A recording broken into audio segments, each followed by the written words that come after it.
No Palácio do Planalto, o dia foi tenso. Desde ontem, o presidente e seus ministros mais próximos fazem reuniões para avaliação dos estragos provocados pela delação do dono da JBS. Passava de 10h30 da noite de ontem quando aliados, assessores e o presidente Michel Temer saíram pela garagem subterrânea do Planalto. A frente do palácio estava cercada por manifestantes contrários a Temer. Houve confusão e queima de pneus no meio da praça. A polícia teve que usar gás de pimenta. Mas, a essa altura, o presidente já estava no Palácio do Jaburu. A única reação dele foi uma nota divulgada pelo Planalto, que não respondeu à denúncia de que Temer deu aval para pagamentos que Joesley Batista já vinha fazendo para garantir o silêncio de Eduardo Cunha. A nota afirma que o presidente jamais solicitou pagamentos para obter o silêncio do ex-deputado Eduardo Cunha e não participou nem autorizou qualquer movimento para evitar delação do ex-parlamentar. A nota confirmou o encontro de Temer com o empresário Joesley Batista no começo de março, mas negou que tenha havido algo que comprometesse a conduta do presidente da República. Ontem à noite ainda, o presidente fez uma longa reunião com seus ministros mais próximos. Segundo fontes do governo, o presidente tentou explicar o contexto do encontro que teve com o dono da JBS dentro do Palácio do Jaburu. Pelo menos 20 pedidos de audiência já haviam sido negados e Joesley Batista conseguiu marcar o encontro depois de ligar diretamente para o presidente. Na reunião com os ministros, Temer desabafou. O que vocês queriam que eu falasse? O cara tinha dito que estava com dó da família de Eduardo Cunha e estava dando uma ajuda a eles. O que eu ia dizer? Não ajuda? Os ministros mais próximos disseram que não sabiam da existência desse encontro do presidente com Joesley Batista e nos bastidores foram além. Disseram que o encontro foi um erro brutal.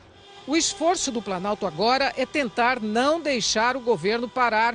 Ainda na madrugada, os 3 ministros palacianos gravaram vídeos em defesa do governo. Antônio Embaçaí, da Secretaria de Governo, e Eliseu Padilha, da Casa Civil, e Moreira Franco, da Secretaria-Geral, estes 2 investigados na Lava Jato.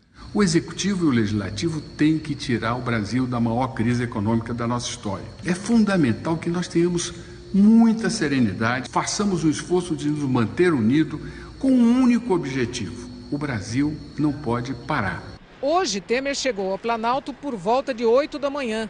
Só cumpriu o primeiro compromisso com o senador petecão do PSD, que contou o que ouviu de Temer. Não recordava que ele tinha prometido, tinha assumido qualquer tipo de compromisso e que iria pedir as fitas, os áudios, para ele poder se pronunciar, mas que estava tranquilo e demonstrava muita tranquilidade, muita coisa. Estou tranquilo. Mas logo a agenda presidencial foi suspensa. Avaliou-se que Temer deveria gastar o tempo pensando melhor numa reação.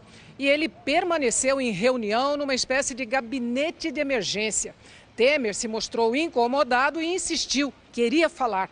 Começaram então as simulações para o pronunciamento. O marqueteiro de Temer, Elcinho Mocco, foi chamado. Chegou com uma proposta de texto que começava dizendo: "Não cometi erro". O tom do discurso, no entanto, foi subindo no decorrer do dia. Primeiro, com a decisão do Supremo sobre a abertura de inquérito para investigar o presidente. Depois, com os boatos de que Temer renunciaria. O discurso ficou mais incisivo, negando renúncia e tentando enfrentar a crise. Bom, a Délis Ortiz mostrou na reportagem dela ministros defendendo o governo, mas ao longo do dia, né, Délis? Teve ministro também ameaçando abandonar o barco, deixar o cargo. Como é que isso ficou? Boa noite. Boa noite, Bonner, Renata, boa noite a todos. Depois do pronunciamento presidencial, bombeiros saíram a campo tentando apagar o incêndio provocado pela divulgação do áudio do dono da JBS.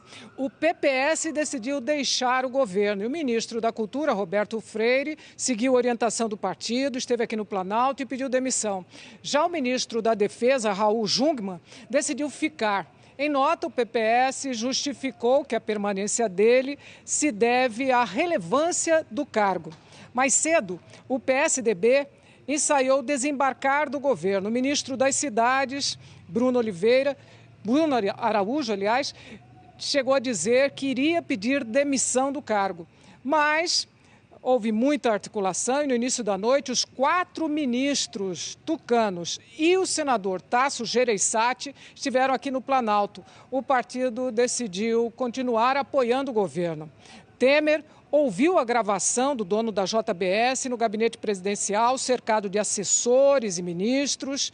E, segundo fontes, depois disso, a exclamação foi a seguinte: a montanha pariu um rato. O clima aqui no Planalto agora é de alívio.